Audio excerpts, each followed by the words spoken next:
बिस्मिल्लाहिर्रहमानिर्रहीम। My self Dilawar Ali वानी, first year MBBS student. आज हम अपनी फिज़िक्स सीरीज़ का 4th लेक्चर शुरू करने जा रहे हैं। प्रीवियस 3 लेक्चर्स की अगर बात की जाए तो उसमें हमने रिफ्रैक्शन के बेसिक्स को डिस्कस किया, अपरेंट डेप्थ जैसे कॉन्सेप्ट को डिस्कस किया। आज 4th लेक्चर को स्टार्ट करेंगे और इसमें हम सिंपली नॉर्मल शिफ्ट जैसे कॉन्सेप्ट को डिस्कस करेंगे। नॉर्मल शिफ्ट जैसे कॉन्सेप्ट को डिस्कस करने के लिए मेरे पास एक ग्लास स्लैब है जिसका रिफ्रैक्टिव इंडेक्स है म्यू, और इस ग्लास स्लैब की थिकनेस है T, और इसके दोनों साइड पे हमने एयर रखा है, और इसके एक साइड पे ये ऑब्जेक्ट है और दूसरे साइड पे ये ऑब्जर्वर है। मेरा सवाल आपसे यही है, क्या ये ऑब्जर्वर इस ऑब्जेक्ट को देख पाएगा क्या? इसका आंसर है नहीं। आंसर है नहीं। देखिए, पिछले 2 लेक्चर्स की अगर हम बात करेंगे, हम यही डिस्कस कर रहे हैं। चिड़िया मछली को नहीं देख पा रही है, हम कॉइन को नहीं देख पा रहे हैं, माइक्रोस्कोप मार्क को नहीं देख पा रहा है। यही दिक्कत जिंदगी में पिछले 2 लेक्चर से चल रही है। तो इसी तरीके से ये ऑब्जर्वर जो है ये इस ऑब्जेक्ट को नहीं देख पाएगा। आंसर क्या है? आंसर है इसका, क्योंकि यहां पर मीडियम चेंज है। यहां पर क्या हो गया, यहां पर बीच में जो ये ग्लास स्लैब आया, मीडियम चेंज हो गया। ये ऑब्जर्वर इस ऑब्जेक्ट को नहीं देख पाएगा। देख पाएगा क्या? ये इस ऑब्जेक्ट की इमेज को देख पाएगा। अब हम देखेंगे कैसे ये ऑब्जेक्ट जो है ये कैसे इसकी इमेज को देख पाएगा। रे डायग्राम से इस नॉर्मल शिफ्ट जैसे कॉन्सेप्ट को डिस्कस करेंगे। देखिए, हमने क्या देखा? हमने देखा यहां पर क्या आया, यहां पर ये ऑब्जेक्ट है। ये ऑब्जेक्ट सबसे पहले क्या करेगा? ये ऑब्जेक्ट रेज डालेगा। ये रेज इससे निकली, ये रे निकली यहां से, और ये रे जो है ये रे यहां से निकली। मेरा बात समझिए, मैंने इस सरफेस का नाम रखा PQ। अब ध्यान समझना, अगर मैं PQ सरफेस की बात करूं बेटा, PQ सरफेस की बात करूं, क्या आप बता सकते हो इस PQ सरफेस के लिए ऑब्जेक्ट कौन है? मैंने आपसे एक कॉन्सेप्ट डिस्कस किया, जब भी किसी सरफेस के लिए आपको ऑब्जेक्ट देखना होगा, आपको देखना होगा उस सरफेस पे इंसिडेंट रेज कौन है। अगर आप PQ सरफेस पे ऑब्जेक्ट को देखना चाहोगे, आपको देखना पड़ेगा इस पे इंसिडेंट रेज कौन सी है। इस पे इंसिडेंट रेज ये है कि नहीं? इंसिडेंट रेज नहीं, इंसिडेंट रेज का point of intersection. In incident raise का पॉइंट ऑफ इंटरसेक्शन क्या है? O। यानी PQ सरफेस के लिए अगर आप ऑब्जेक्ट देखोगे बेटा, ऑब्जेक्ट क्या है? Object is O। समझ में आया? अब ध्यान से समझना, यहां पर क्या होगा? यहां पर होगा इवेंट। क्या होगा? इवेंट। देखिए, यहां एयर है, यहां गिलास है, तो यानी यहां पर मीडियम चेंज हो गया, और जब भी लाइट के पाथ में मीडियम चेंज होगा तो यहां पर फिनोमिना हो जाता है, दैट इज रिफ्रैक्शन। लाइट जो है ये रेयरर मीडियम से डेंसर मीडियम की तरह जाएगी, यानी यहां पर ये टुवर्ड्स द नॉर्मल बेंड करेगी। क्या ये टुवर्ड्स द नॉर्मल बेंड करेगी? ये मैंने नॉर्मल बना दिया, और लाइट जो है टुवर्ड्स द नॉर्मल बेंड करती। अब ध्यान से समझना, क्या आप मुझे बता सकते इस PQ सरफेस के लिए कौन सी इमेज बनेगी? मैंने बताया, जब भी आपको किसी सरफेस के लिए इमेज देखना होगा, आपको उस सरफेस के क्या देखना होगा? इवेंट की बाद वाली रेज का पॉइंट ऑफ इंटरसेक्शन।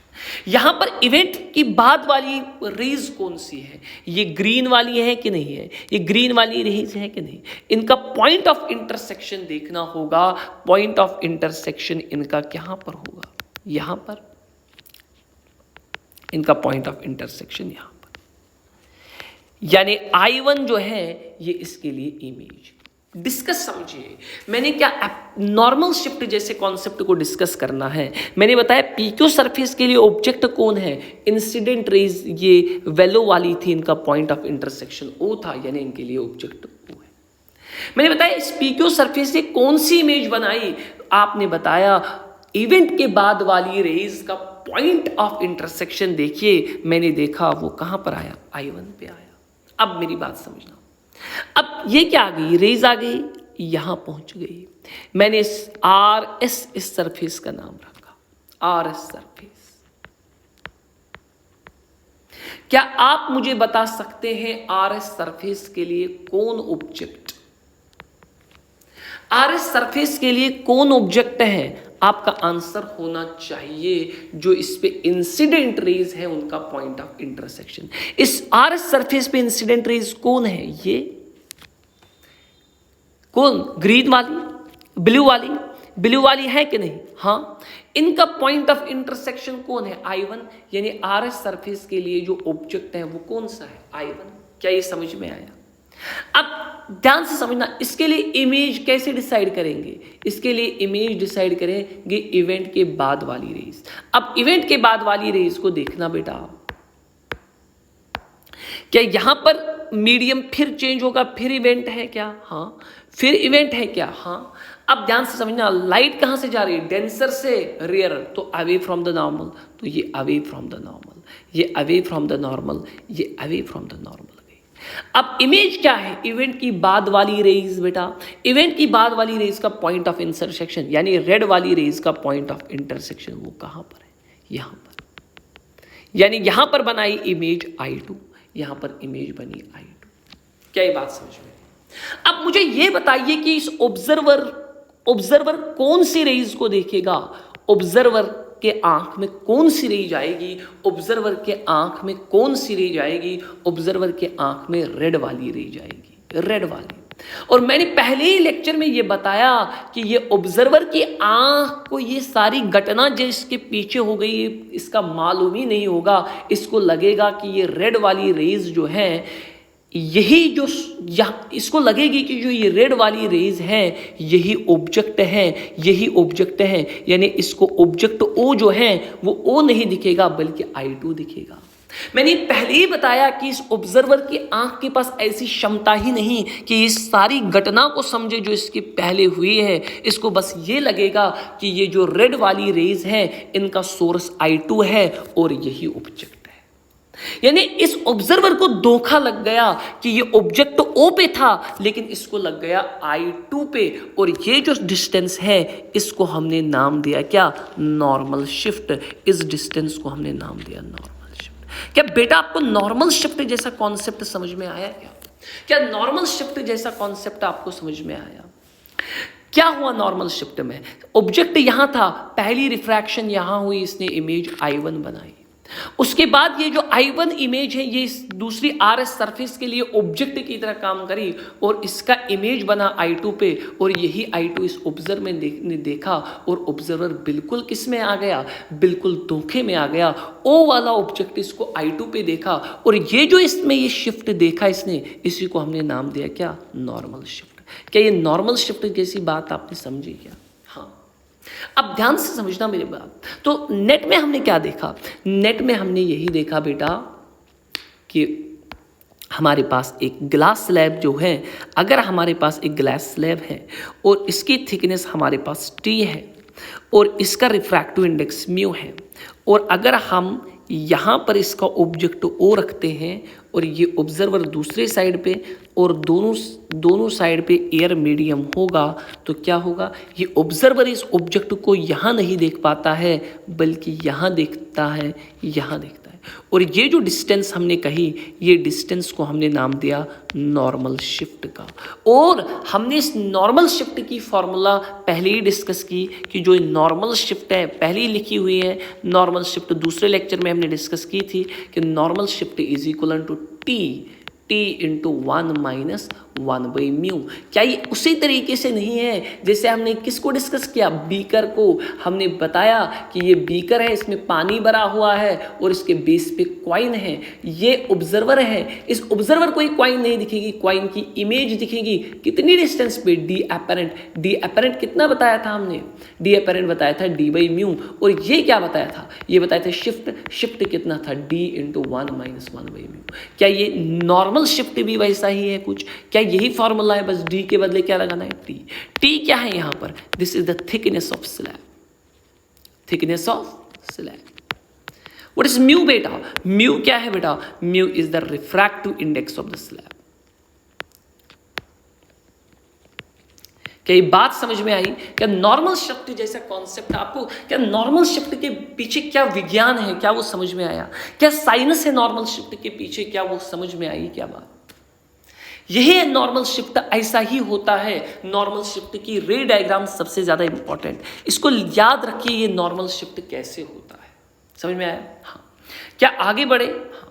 अब मेरी बात को जरा ध्यान से समझें। हमने बताया कि जो नॉर्मल शिफ्ट है ये बराबर है t into 1 minus 1 by mu.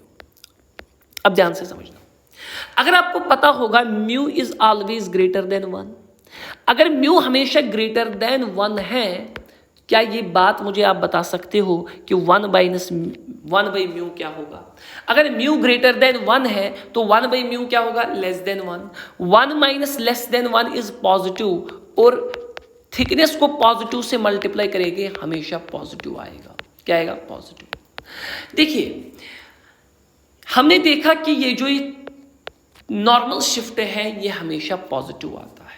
अब मेरी बात को जरा ध्यान से, नॉर्मल शिफ्ट का पॉजिटिव आने का मतलब क्या है, आपको क्या पता होना चाहिए? देखिए, ये ऑब्जेक्ट है, आपको कभी कभार यहां ऑब्जेक्ट है, आपने शिफ्ट लगा दिया, फॉर्मूला लगा दिया, आपको शिफ्ट आया 2।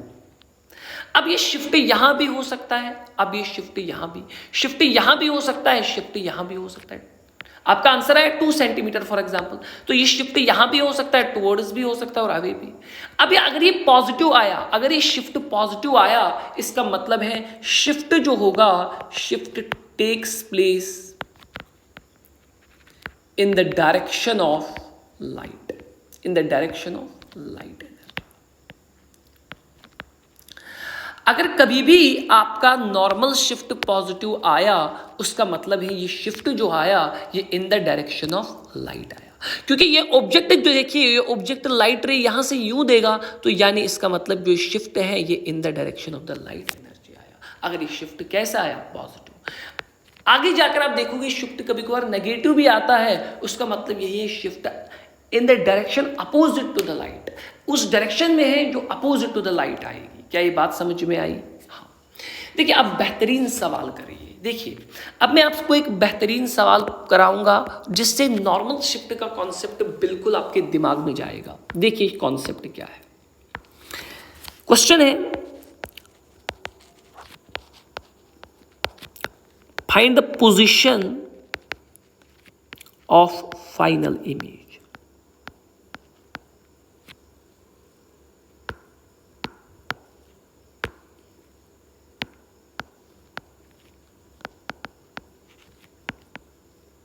Find the position of final image in given situation। देखिए सिचुएशन क्या है हमारे पास, ये हमारे पास एक मिरर है, ये हमारे पास एक ग्लास स्लैब है। इस ग्लास स्लैब को हमने सिल्वर करा है, एक साइड से हमने क्या कर दिया? सिल्वरिंग। सिल्वरिंग मतलब इसको मिरर में कन्वर्ट कर दिया, सिल्वरिंग। इसको एक साइड से सिल्वरिंग कर दी, मतलब एक साइड से हमने इसको पेंट कर दिया, और अगर हमने एक साइड से पेंट कर दिया यानी ये क्या बन गया? ये मिरर बन गया। तो हमने एक साइड से सिल्वरिंग कर दी, और इसकी थिकनेस जो है that is equal to 6 centimetre, और 20 सेंटीमीटर पे हमने एक ऑब्जेक्ट रख दिया इस स्लैब से। हमें पूछा गया, बेटा हमें ये बताइए what is the position of final image, final image की पोजीशन बताइए। देखिए, जब ये सिल्वरिंग जैसा सवाल आए, जब ये सिल्वरिंग पे क्वेश्चन आ जाए, तो मेरी बातें याद रखना, इसमें स्टेप्स याद रखना। जब ये सिल्वरिंग पे सवाल आ जाए तो इसमें क्या याद रखना? इसमें आप याद रखना कुछ स्टेप्स। पहला स्टेप और जो सबसे इंपॉर्टेंट स्टेप है वो ये है कि ये जो ये स्लैब है,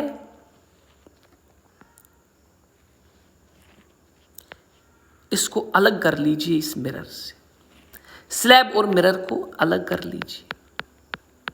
बात तो है। पहला स्टेप क्या करोगे?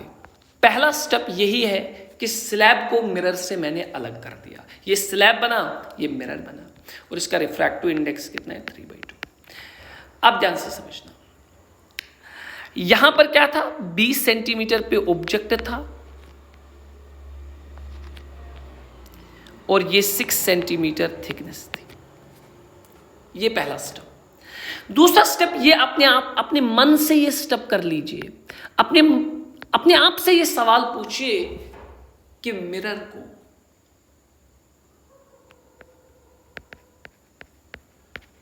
को ऑब्जेक्ट कहां दिखेगा?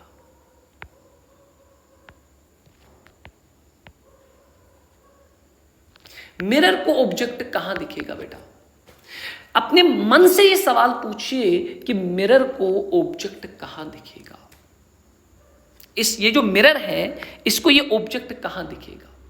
देखिए, अगर ये 10th वाला बच्चा होगा या नॉन मेडिकल स्टूडेंट होगा, मतलब आर्ट्स वाला बच्चा होगा, वो यही बताएगा कि मिरर ये है, थिकनेस इसका ये है, वो होगा 20 + 6, उसका जवाब होगा 26 सेंटीमीटर। लेकिन मेडिकल वाला बच्चा ऐसा गलती ही नहीं करेगा क्योंकि उसको मैंने पहले ही बताया है कि ये स्लैब है बेटा, और जब इस स्लैब से आप किसी ऑब्जेक्ट को देखोगे, ये स्लैब उसमें क्या करेगी? ये उसमें शिफ्ट करेगी, नॉर्मल शिफ्ट करेगी। और वो क्या करेगा? वो सबसे पहले शिफ्ट निकालेगा बेटा। जब वो शिफ्ट निकालेगा, क्या 26 मेडिकल वाला बच्चा 26 बताएगा? नहीं, क्योंकि उसको पता है ये ऑब्जेक्ट है, ये ऑब्जर्वर है, मिरर ऑब्जर्वर है। ऑब्जेक्ट और ऑब्जर्वर के बीच क्या आया? मीडियम आया। ऑब्जर्वर एंड ऑब्जेक्ट के बीच मीडियम आया। जब ऑब्जर्वर और ऑब्जेक्ट के बीच में मीडियम आता है तो यहां पर क्या हो जाता है? शिफ्ट। शिफ्ट का फॉर्मूला मैंने पहले बताया, T × 1 - 1/μ। अब ध्यान से समझना, T क्या है? Thickness of slab, that is 6 × 1 - 1/μ। Mu क्या है? That is 3/2, that is 3/2। क्या ये बात समझ में आई? क्या मैं इसको लिख सकता हूं 6 × 1 - 2/3, ठीक, it's equal to 6 × 1/3, that is 2 centimetre. क्या ये बात समझना? क्या इस कितना आया? +2 सेंटीमीटर। +2 सेंटीमीटर का मतलब क्या है? कि shift takes place in the direction of incident light. क्या ये इंसिडेंट लाइट है? क्या शिफ्ट आया? कितना आया? 2 सेंटीमीटर। हाँ, 2 सेंटीमीटर। अब ध्यान से समझना, शिफ्ट 2 सेंटीमीटर आया। अब सवाल का जवाब आ गया, मिरर को ऑब्जेक्ट कहां दिखेगा? अब देखिए, इसने शिफ्ट किया 2 सेंटीमीटर, ये कितना था? कुल था 26। अब इसने 2 सेंटीमीटर इसको शिफ्ट करा। आंसर है, मिरर को जो ऑब्जेक्ट दिखेगा वो दिखेगा 26 - 2, दैट इज 24 सेंटीमीटर। दिखना चाहिए था 26 सेंटीमीटर में, लेकिन इस स्लैब ने इसको शिफ्ट किया 2 सेंटीमीटर। अब दिखेगा कितना? ये 18 सेंटीमीटर और ये 6 सेंटीमीटर दिखेगा, क्योंकि अब ये 20 सेंटीमीटर नहीं, 18 सेंटीमीटर। क्या ये जवाब आया? मिरर ने ऑब्जेक्ट को कहां देखा? 18 सेंटीमीटर पे। क्या ये बात किस डिस्टेंस पे देखा? 20 सेंटीमीटर। मैंने बताया, जब ये सवाल आएगा सिल्वरिंग का सवाल, देखो पहला क्वेश्चन है, इसमें थोड़ा सा टाइम लीजिए। बस नॉर्मल शिफ्ट का कॉन्सेप्ट यही है। देखिए, ये मेरे पास एक स्लैब थी, स्लैब को मैंने सिल्वर करा था। इसकी थिकनेस 6 सेंटीमीटर और इससे ऑब्जेक्ट 20 सेंटीमीटर की डिस्टेंस पे रखा था और रिफ्रैक्टिव इंडेक्स μ/2। मैंने बताया पहला स्टेप क्या है? पहला स्टेप यही है कि मिरर को इस लेंस से दूर कर लिए। मैंने मिरर को इस लेंस से दूर कर लिया। अब दूसरा सवाल मैंने मन से पूछा, मिरर को ऑब्जेक्ट कहाँ दिखेगा? आर्ट्स वाले बच्चे ने बताया था 26, लेकिन मुझे पता था कि ऑब्जेक्ट और ऑब्जर्वर के बीच मीडियम आया। ऑब्जर्वर और ऑब्जेक्ट के बीच में मीडियम आया, यानी यहाँ पर शिफ्ट होगा। मैंने शिफ्ट निकाला, वो निकाला +2 सेंटीमीटर। जब शिफ्ट +2 सेंटीमीटर आया, मतलब इन the direction of the light object कितना शिफ्ट हुआ? 2 सेंटीमीटर। मैंने देखा कि आंसर आया कि मिरर ने ऑब्जेक्ट को देखा किस डिस्टेंस पे? 24 सेंटीमीटर। दिखना चाहिए था 26, लेकिन शिफ्ट 2 सेंटीमीटर होने की वजह से कितना देखा? 24। समझ में आया? हाँ। अब ध्यान से समझना, अब मन से दूसरा सवाल पूछिए। अब मुझसे 10th का सवाल पूछ लीजिए अपने मन से। देखिए, ये मिरर था, क्लास 10th की बात है, ये एक प्लेन मिरर था। ये प्लेन मिरर जब आपने 10th क्लास में देखा, इसके सामने आपने ऑब्जेक्ट रखा था O। ये 10th क्लास की बात है। अब ध्यान से, इस ऑब्जेक्ट से हम रे ऑफ लाइट डालते हैं। ये देखिए, ये ray of light I.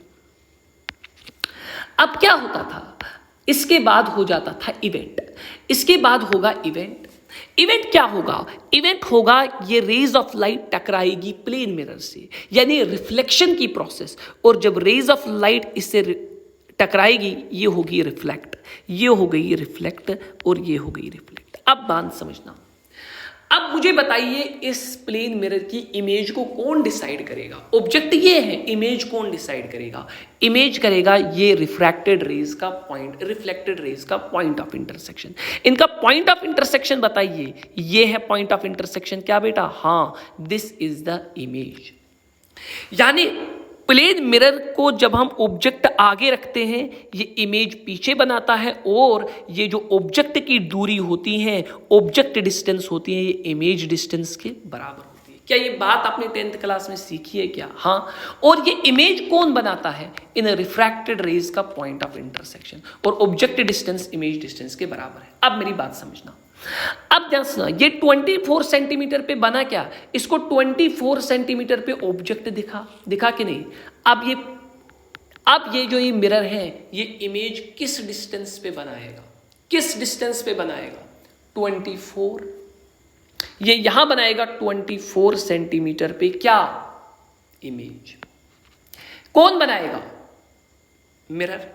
Mirror ने बनाया 24 सेंटीमीटर पे ये इमेज। लेकिन बात समझना, जब इस मिरर से रिफ्रैक्टेड रेज निकलेगी, ये जिस मिरर से रिफ्रैक्टेड रेज मिलेगी, क्या वो यहां पहुंचेगी? हां। अब ध्यान से समझना, उनको फिर मीडियम को क्रॉस करना पड़ेगा। बनाना चाहिए था इसको 24 सेंटीमीटर पे। जब रेज विदाउट एनी मीडियम यहां जाती तो ये बनाती इमेज एट द 24 सेंटीमीटर। लेकिन इसके बीच फिर लेंस इन रिफ्रैक्टेड रेज को फिर क्या देखना पड़ा? Glass slab. और जब इनको फिर ग्लास स्लैब देखना पड़ेगा, ये इस 24 को फिर शिफ्ट कर रहेगा। कितना शिफ्ट करेगा? फिर करेगा शिफ्ट 2 सेंटीमीटर। यानी आंसर क्या आ गया? ध्यान से समझना, इसने 24 पे बनाना था अगर ये स्लैब नहीं होती, लेकिन रिफ्रैक्टेड रेज को फिर स्लैब को फेस करना पड़ेगा। ये इनको फिर शिफ्ट करेगा। कितना शिफ्ट करेगा? वापस 2 सेंटीमीटर। दिखना चाहिए था 24, दिखेगा कितना? 22। फाइनल आंसर कहां पर दिखेगा? 22 सेंटीमीटर। क्या समझ में आई? क्या फाइनल इमेज कहां पर दिख रही है? 22 सेंटीमीटर पे। क्या ये सवाल क्लियर हुआ आपको? अब ध्यान से समझना, ये हो गई आम जिंदगी जो हमने कर ली। ये आम जिंदगी, इसमें हमने क्या कर लिया? इसमें हमने सारी फिजिक्स को कर दिया। क्या हमने बताया? पहली रिफ्रैक्शन होगी तो वो उसकी वजह से जो होगा नॉर्मल शिफ्ट 2 सेंटीमीटर। उसके बाद हमने मिरर को इमेज बना दिया, दैट इज 24 सेंटीमीटर। बताया कि ये तब बनती जब यहां क्या होगी? स्लैब नहीं। रिफ्रैक्टेड रेज को फिर स्लैब को फेस करना पड़ेगा। ये फिर इसको शिफ्ट करेगा, इस इमेज को कितना? 2 सेंटीमीटर। आंसर कितना आएगा? 22 सेंटीमीटर। लेकिन अब देखिए, ये आम जिंदगी थी। अब देखिए मेंटॉस जिंदगी। अगर कभी भी ऐसा सवाल आया है कि हमारे पास क्या है? ये स्लैब है, और ध्यान से समझना, ये स्लैब है, इसका रिफ्रैक्टिव इंडेक्स 3/2। ये एयर है, और यहाँ पर भी एयर है, और ये ऑब्जर्वर है, यहाँ ऑब्जेक्ट है। ये 6 सेंटीमीटर, ये 20 सेंटीमीटर। हमें बताइए फाइनल इमेज कहाँ पर दिखेगी? तो आपको क्या करना है? आपको शिफ्ट निकालना है। शिफ्ट निकालना है। शिफ्ट कितना है? That is 2 centimetre. अगर आपको फाइनल इमेज बतानी है तो शिफ्ट आपने निकाला 2 सेंटीमीटर। अब जब फाइनल इमेज निकालनी होगी, फाइनल इमेज की डिस्टेंस याद रखिए वो होगा, ये कितनी दूरी पे था ये ऑब्जेक्ट? 26, मिरर से 26 था, उससे माइनस करिए 2 सेंटीमीटर, फिर माइनस करिए 2 सेंटीमीटर, 2 बार शिफ्ट माइनस कर लीजिए, आंसर आएगा 22 सेंटीमीटर। ये है इसकी मेंटॉस जिंदगी। यानी शिफ्ट को 2 बार माइनस करिए ऑब्जेक्ट डिस्टेंस से, तो हमें मिलेगी क्या? हमें मिलेगी फाइनल इमेज। क्या ये बात समझ में आई? क्या ये बात समझ में आई आपको? दिस इज समथिंग, ये आपको बस ये जो पहला मेथड मैंने बताया ना आपको, ये आपकी फिजिक्स को संभालेगा। और दूसरा जो है, जब आपको फिजिक्स आ गई, आप सब पता चल गया, प्रैक्टिस हो गई, अब जाके आप मेंटॉस जिंदगी से खेल लीजिए, शिफ्ट को 2 बार माइनस कर लीजिए। This is trick. बट ये ट्रिक तभी वैल्यूबल है जब दोनों साइड से एयर हो। क्या ये बात समझ में आई आप? This is something very. हाँ देखिए, ये हमारे पास इस तरीके का क्वेश्चन आएगा कि ये हमारे पास क्या है? ये हमारे पास एक ग्लास स्लैब है, और ये 9 सेंटीमीटर थिन ग्लास स्लैब है। इसका रिफ्रैक्टिव इंडेक्स 3/2 है, और 40 सेंटीमीटर पे ऑब्जेक्ट है, और ये एक ऑब्जर्वर है, और दोनों साइड से एयर है। मुझे बताइए कि what is the distance of a final image, या find the position of the final image. तो क्या करेंगे आप? शिफ्ट निकालेंगे। शिफ्ट कितना आएगा? t × 1 - 1/μ। टी कितना 9 centimetre into 1 minus 1/μ that is 2/3 that's equal to 9 into 1/3। Shift कितना आएगा 3 सेंटीमीटर। अब पोजीशन कितनी आएगी, टोटल कितना था 49 सेंटीमीटर ऑब्जेक्टिव डिस्टेंस, उसे 2 बार शिफ्ट माइनस कर दिया 3 centimetre minus 3 centimetre that is 49 minus 6 that is answer is equal to कितना आ गया 43 centimetre. This is the position of the final image. क्या ये बात समझ में आई आपको?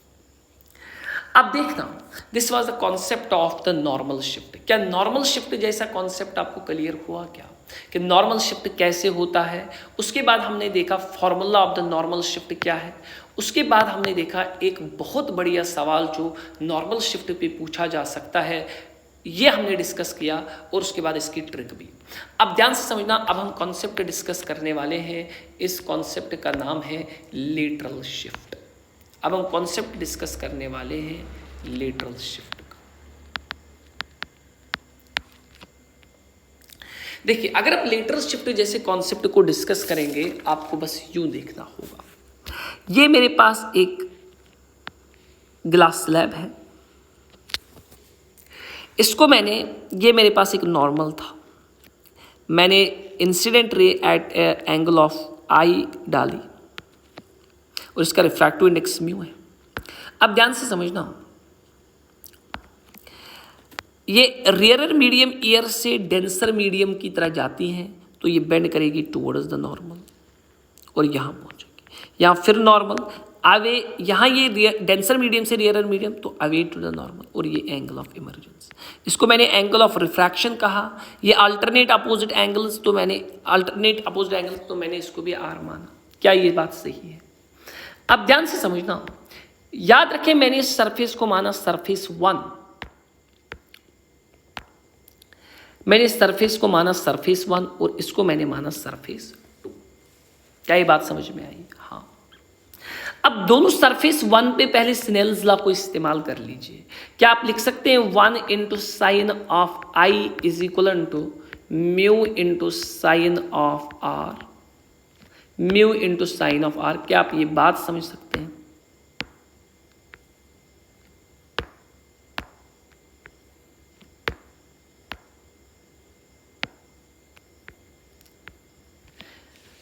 यहां इस पहले सरफेस पे मैंने स्नेल्स लॉ किया 1 into sine of i is equal to mu into sine of r. इस सरफेस पे मैंने यहां पर स्नेल लॉ यूज कर दिया। अब यहां पर सरफेस 2 पे मैंने स्नेल लॉ यूज कर दिया, mu into sine of r is equal to क्या 1 इंटू साइन ऑफ ई। अब देखिए ये बराबर है इस इक्वेशन में, ये दोनों इक्वल है, तो इसका मतलब क्या है 1 इंटू साइन ऑफ आई को लिख सकता हूं ये बराबर है 1 into sine of e. 1 cancel, यानी साइन ऑफ आई बराबर है साइन ऑफ ई को, यानी angle of incidence is equal to the angle of emergence. अब मेरी बात समझना कि ये एंगल ऑफ इंसिडेंस जो है ये एंगल ऑफ इमर्जेंस के बराबर है। और अगर आप ये बात समझोगे, अगर दो लाइन्स का एंगल नॉर्मल के साथ बराबर होता है, उसका मतलब यह है कि ये दो लाइन्स आपस में क्या है, ये आपस में पैरेलल है, ये दो लाइन्स आपस में पैरेलल हैं। और ये जो शिफ्ट हुआ, पाथ ऑफ लाइट डिविएट नहीं, शिफ्ट हो चुकी थी, पहले यहां से थी, अब ये यहां से उठकर यहां आ गई।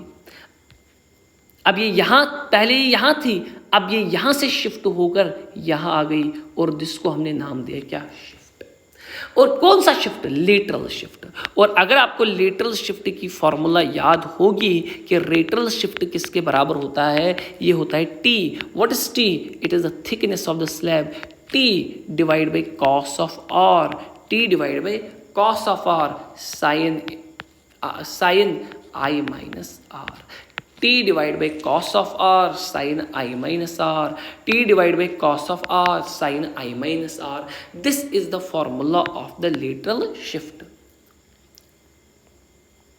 और याद रख लीजिए ये कब पॉसिबल है, यानी इंसिडेंट रे और इमर्जेंट रे आपस में क्या है, पैरेलल है। ये इंसिडेंट रे और इमर्जेंट रे आपस में पैरेलल है। ये तभी पॉसिबल है जब इस लेंस के दोनों साइड जो मीडियम है ये एक जैसा हो, यहाँ पर भी मीडियम एयर हो, यहाँ पर भी मीडियम एयर हो, लेंस के दोनों साइड पे मीडियम एक जैसा होना चाहिए, तभी लेटरल शिफ्ट जैसा कॉन्सेप्ट आपको वैलिड रखना है। क्या ये बात समझ में आई आपको? क्या ये बात समझ में आई आपको? हाँ। अब देखिए क्वेश्चन करूँगा, ये नीट का आस्क्ड क्वेश्चन है और इससे आपका कॉन्सेप्ट बिल्कुल क्लियर हो जाएगा। अब सवाल देखना, क्वेश्चन है इन द गिवन सिचुएशन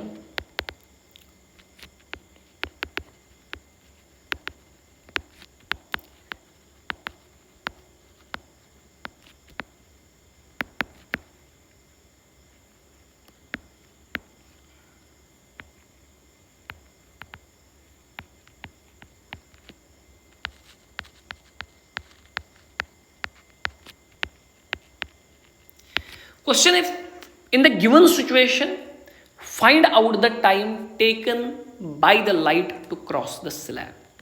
सवाल कुछ यूं है, ये है हमारे पास सिचुएशन कुछ यूं है, ये आपके पास एक ग्लास स्लैब है, इसकी थिकनेस कितनी है 2 मीटर, इसका रिफ्रैक्टिव इंडेक्स दिया गया है √2 और ये दी गई है light incident at an angle of 45 degree. अब हमसे पूछा गया, बताइए भाई कि इस लाइट को कितना टाइम लगेगा इस स्लैब को क्रॉस करने के लिए। अब जो कॉन्सेप्ट लगेगा ना वो लेटरल शिफ्ट जैसा कॉन्सेप्ट लगेगा, जिसको लेटरल शिफ्ट, जिसने एक बार देखा होगा अपने क्लास में लेटरल शिफ्ट जैसा टॉपिक देखा होगा, तो उसके लिए ये बड़ी बात नहीं है। अब देखना कैसे होगा ये, time taken by the light to cross the slab. अब देख, नया डायग्राम बनाऊंगा मैं, नहीं इसी डायग्राम पे देखेंगे। देखिए क्या ये एंगल ऑफ 45 पे आई? हाँ। अब देखना, लाइट ये एयर था, ये भी एयर है।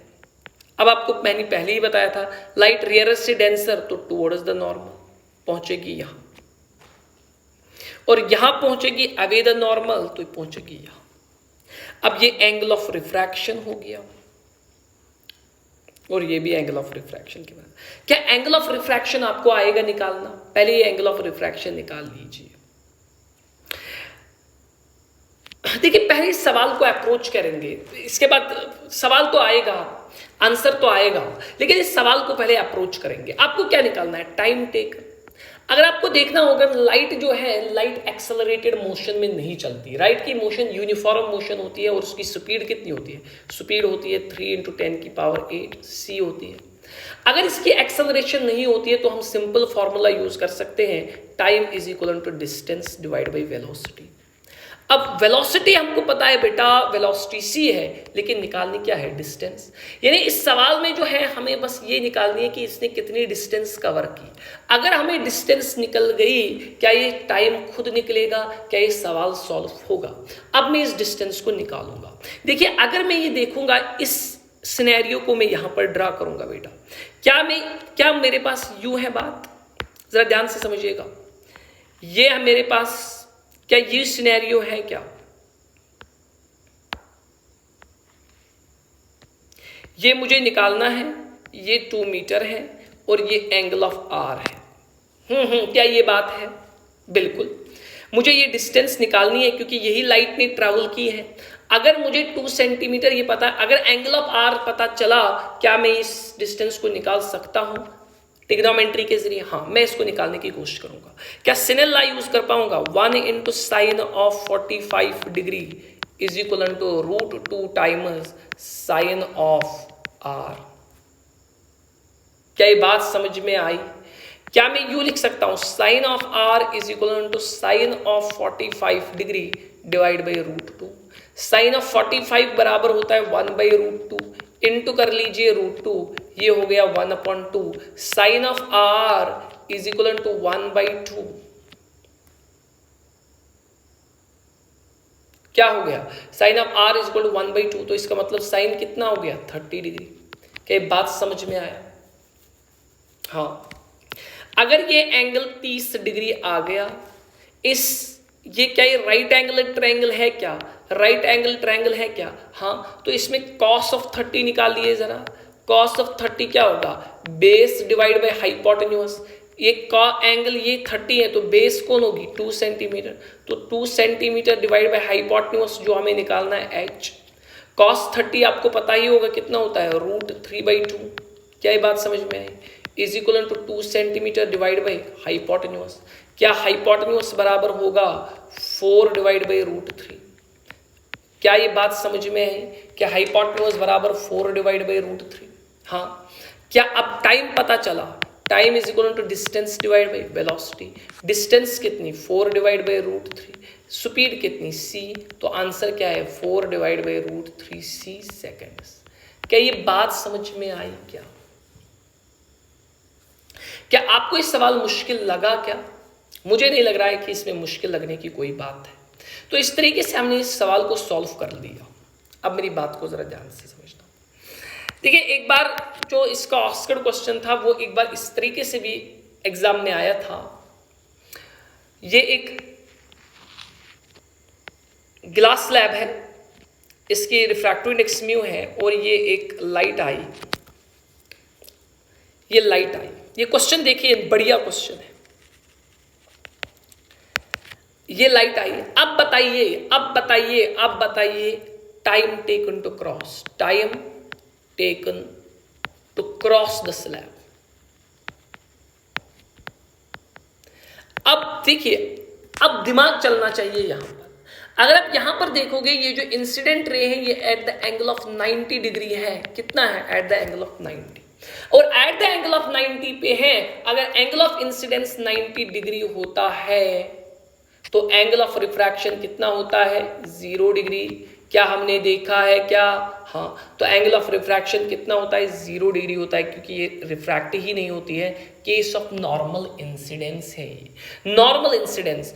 अब ध्यान से समझना, इसने कितना डिस्टेंस ट्रेवल किया स्लैब में? टी ही किया। तो टाइम कितना हो गया? s divide by v। Distance कितना ट्रेवल किया? That is t divide by velocity कितनी है? v। समझ में बात आई? अब v आपको पता होना चाहिए। अब देखिए ना, इस सवाल में गड़बड़ क्या हो गई? हाँ, गड़बड़ हो गई थी बेटा, गड़बड़ हो गई। क्या हम यहां पर c लिख सकते हैं? नहीं लिख सकते। क्या हम यहां पर c लिख सकते हैं? नहीं लिख सकते। इस सवाल में हमें कहां गड़बड़ हो गई? क्या हम यहां c लिख सकते हैं? नहीं लिख सकते हैं। यहां पर c नहीं, बड़ी ब्लंडर क्यों हो गई थी? क्या इस पे c लिख सकते हैं? नहीं लिख सकते, क्योंकि इसमें जो स्पीड ऑफ लाइट है वो c नहीं हो सकती, c हो ही नहीं सकती। कितनी हो सकती है? c/μ हो सकती है। यहां पर c नहीं हो सकती है, मैंने गलत किया था, c नहीं हो सकती। c यहां पर नहीं लिख सकते क्योंकि स्पीड ऑफ लाइट गिलास में c नहीं हो सकती। कितनी हो सकती है? हमें पता है कि रिफ्रैक्टिव इंडेक्स की डेफिनेशन हमने बताई थी। रिफ्रैक्टिव इंडेक्स बराबर किसको होता है? c/v। इसका रिफ्रैक्टिव इंडेक्स दिया गया था √2 c/v। वेलोसिटी कितनी आई थी? c divide by √2। c divide by √2। यहां पर क्या लिखेंगे हम? तो इसमें वेलोसिटी देखनी होगी ना, किस वेलोसिटी से ये ट्रेवल कर रहा है। ट्रेवल कर रहा है किससे? c/√2 से। ये c/√2 से ट्रेवल कर रहा है इसमें। तो यहां पर क्या लिखूंगा मैं? क्या c लिखूंगा? नहीं, मैं लिखूंगा c डिवाइड बाई √2। तो ये ऊपर जाएगा तो बनेगा √2 × 4 डिवाइड बाई √3। √2 × 4 divide by 3। तो आंसर आ जाएगा 4√2 डिवाइड बाई 3 सेकेंड्स। गड़बड़ देखना कहां पर हो। मैंने पहले c लिखा था, लेकिन c नहीं आएगा। क्या आएगा? हमें देखनी होगी किस स्पीड से यहां पर ये ट्रेवल कर रहा है। तो हमें पता है म्यू बराबर होता है c/v, c/v। तो हमने यहां से क्या निकाला? हमने यहां से v निकाला। That is equal to c divide by mu, और √2 दिखा था वो मैंने यहां पर डाल दिया। आंसर। अब ध्यान से समझना कि यहां पर क्या आ गया? Time taken is equal to t/v। इस सवाल में टाइम टेकन क्योंकि डिस्टेंस थी, t वेलोसिटी है v। अब आपको पता है v म्यू बराबर है c/v को, और अगर आपको v निकालना होगा दैट इज c/μ। और आंसर क्या आएगा? c/μ, तो t/μ/c। तो this is the time taken in case of normal incidence. Normal incidence में जो टाइम टेकन है वो कितना है? t/μ divide by c। t/μ divide by c। अब ध्यान से समझना, एक कॉन्सेप्चुअल पॉइंट समझाऊंगा आपको, जरा ध्यान से समझना, कॉन्सेप्चुअल पॉइंट समझना। 3 बातें बताऊंगा, तीनों बातों को समझना। पहली बात याद रखना, आज के डिस्कशन का ये आखिरी पॉइंट समझाऊंगा और कल के लेक्चर में हम TIR को डिस्कस करेंगे, that is the total internal reflection को डिस्कस करेंगे। क्या ये लेक्चर हमने खत्म कर दिया, नॉर्मल शिफ्ट, लेटरल शिफ्ट, 3 बातें करूंगा लास्ट में और उसके बाद इस लेक्चर को खत्म करेंगे। देखिए, ये हमारे पास एक ग्लास स्लैब है और इसके यहां पर हमने एक ऑब्जेक्ट रखा था और यहां पर मैंने एक ऑब्जर्वर को रखा था। क्या बात सही है? हाँ, मैंने आपको क्या बताया, दोनों साइड से एयर है तो ये शिफ्ट हो जाएगा और इसको ये यहां दिखेगा। फॉर्मूला क्या बताया था शिफ्ट का? शिफ्ट का फॉर्मूला मैंने बताया T × 1 - 1/μ। दोनों साइड से एयर था, बीच में ग्लास स्लैब था, तो यहां पर शिफ्ट हो गया। शिफ्ट का आंसर था T × 1 - 1/μ। क्या ये गलती आपको समझ में आई थी? मैंने क्या कर दी थी? हाँ, अब ध्यान से समझना, दोनों साइड से एयर रख लिया तो शिफ्ट आएगा T × 1 - 1/μ। अब ध्यान से समझना, दूसरा पॉइंट समझ लेना, ये ग्लास स्लैब है, मैंने ग्लास स्लैब के साइड में इसे यहां ऑब्जेक्ट रख दिया और ये मैंने क्या रख दिया, ये ऑब्जर्वर। अब देखिए, अब दोनों साइड से एयर नहीं है, अब मैंने कोई मीडियम रख दिया, μ0 और इसका रिफ्रैक्टिव इंडेक्स μ। अब आपको शिफ्ट लगाना है। अब बताइए शिफ्ट कितना होगा? T × 1 - 1/μ होगा क्या? T × 1 - 1/μ होगा क्या? नहीं होगा। अब आपको इसको चेंज करना पड़ेगा, आपको इसको चेंज करना पड़ेगा। देखिए, आप कैसे खेलोगे, आप इसको भी μ0 से डिवाइड करोगे, इसको भी μ0 से डिवाइड करोगे, इसको भी μ0। ये क्या बन गया? 1, ये एयर बन गया, ये क्या बन गया? 1 एयर। अब यूज करिए शिफ्ट की फॉर्मूला, दैट इज T × 1 - 1/μ, नहीं μ/μ0। क्या ये केस भी आपको समझ में आया? दोनों साइड से मीडियम डाल दिया, क्या ये समझ में आया? देखिए, ये सवाल जो है ये नीट का सवाल है, ये अलग अलग सवाल है भाई, ये एम्स का सवाल है, ये एम्स का सवाल है, एम्स में ऐसा पूछा गया। अब ध्यान से समझना, अब IIT का सवाल देखना, ये है IIT का सवाल। उसने क्या कर दिया, यही सवाल पूछ लिया, अब क्या कर दिया, अब ये कर दिया, ये रिफ्रैक्टिव, ये ग्लास है, इसका रिफ्रैक्टिव इंडेक्स μ है और यहां से ऑब्जर्वर को रख दिया यहां और यहां रख दिया ऑब्जेक्ट को। यहां रिफ्रैक्टिव इंडेक्स रख दिया μ1, यहां रिफ्रैक्टिव इंडेक्स रख दिया μ2। अब बताइए बेटा, बताइए शिफ्ट कितना है? क्या शिफ्ट क्या होगा? T × 1 - 1/μ होगा क्या? नहीं होगा। क्या डिवाइड कर सकते हैं क्या? क्या आप इसको μ1 से डिवाइड करोगे, इसके क्या ये एयर बनेगा क्या? नहीं, यानी वो फॉर्मूला भी आप नहीं लगा पाओगे। अब ध्यान से समझना, इस सवाल को कैसे करना पड़ेगा। इस सवाल देखो, नीट में आना ये मुश्किल है क्योंकि ये बहुत लेंथी सवाल हो जाएगा, लेकिन फिर भी अगर आया है तो आपके पास एक कॉन्सेप्ट हो, आपके पास एक फिजिक्स हो जो आप इस सवाल में अप्लाई करोगे। देखिए, फिजिक्स क्या होगी जो आप इसमें अप्लाई करोगे? पहला यही होगा, देखिए ये ऑब्जेक्ट है और ये इस सरफेस के लिए ऑब्जेक्ट की तरह काम करेगा। पहला आप वही देखोगे कि ये सरफेस जो है ये इस ऑब्जेक्ट को क्या करेगी, ये इस ऑब्जेक्ट को शिफ्ट करेगी, इसकी इमेज कहां बनाएगी? यहां पर बनाएगी। और वो आपको पता है वो क्या लगाओगे आप? DI/DO = μ2/μ1। अब इसकी वजह से जब आप शिफ्ट निकालोगे फिर आप इस इमेज को इसके लिए ऑब्जेक्ट मान के चलोगे। अब ये जो है ये इसको शिफ्ट कराएगा और इसके लिए भी फॉर्मूला लगाओगे DI/DO = μ2/μ1 और फाइनल ये इमेज कहां पर बनेगी? ये शिफ्ट निकलेगा क्या नहीं? इसके लिए पहले आप इसके लिए DI/DO निकालोगे, इसके लिए इमेज DI/DO पता होगा, μ2 भी पता है, μ1 भी पता है, क्या DI निकलेगा क्या? आपने DI निकाला, वो यहां निकला।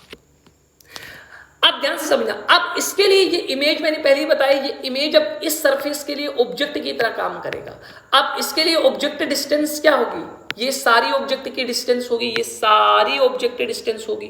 μ2 भी पता है, μ1 भी पता है, अब DI निकालिए। DI मतलब फॉर एग्जांपल यहां निकला, ये DI निकली। अब ध्यान से समझना, ये जो है ये डिस्टेंस क्या शिफ्ट निकली कि नहीं? यानी आपको conventional DO is equal to μ2/μ1 से सवाल करना पड़ेगा। आज के लेक्चर में इतना ही डिस्कस करेंगे। कल के लेक्चर में हम डिस्कस करने वाले हैं टोटल इंटरनल रिफ्लेक्शन को, जो इम्पोर्टेंट एक टॉपिक है ऑप्टिक्स में। हर साल एक सवाल पूछा जाता है TIR से। आज का लेक्चर थोड़ा सा आसान लेक्चर था ये, और आज बट इम्पॉर्टेंट ये भी है क्योंकि कभी कभार क्वेश्चन पूछा जाए, तो आज आपने फिर 1 घंटा मुझे बियर किया, थैंक यू बड़ा वाला। अगर कोई भी कंफ्यूजन होगा इस टॉपिक में तो कमेंट सेक्शन में बता लीजिएगा, और अगर आपको ये लेक्चर सीरीज अच्छी लग रही है तो थम्स अप दीजिए इस लेक्चर सीरीज को, ताकि हम इसको कंटिन्यू करें बढ़िया एंथुसियाज्म के साथ और बड़ी मेहनत के साथ। अगर आपको ऑप्टिक्स अच्छा करना है तो बस मेरे साथ चलिए रहिए, मेरे साथ इन कॉन्सेप्ट्स को समझिए। अगर आपको ऑप्टिक्स मुश्किल लगा लास्ट में फिर बताना। ऐसे इस आसान तरीके से मैं पूरे ऑप्टिक्स को ख़त्म करने जा रहा हूँ, बस बने रहिए मेरे साथ। Thank you, all the best.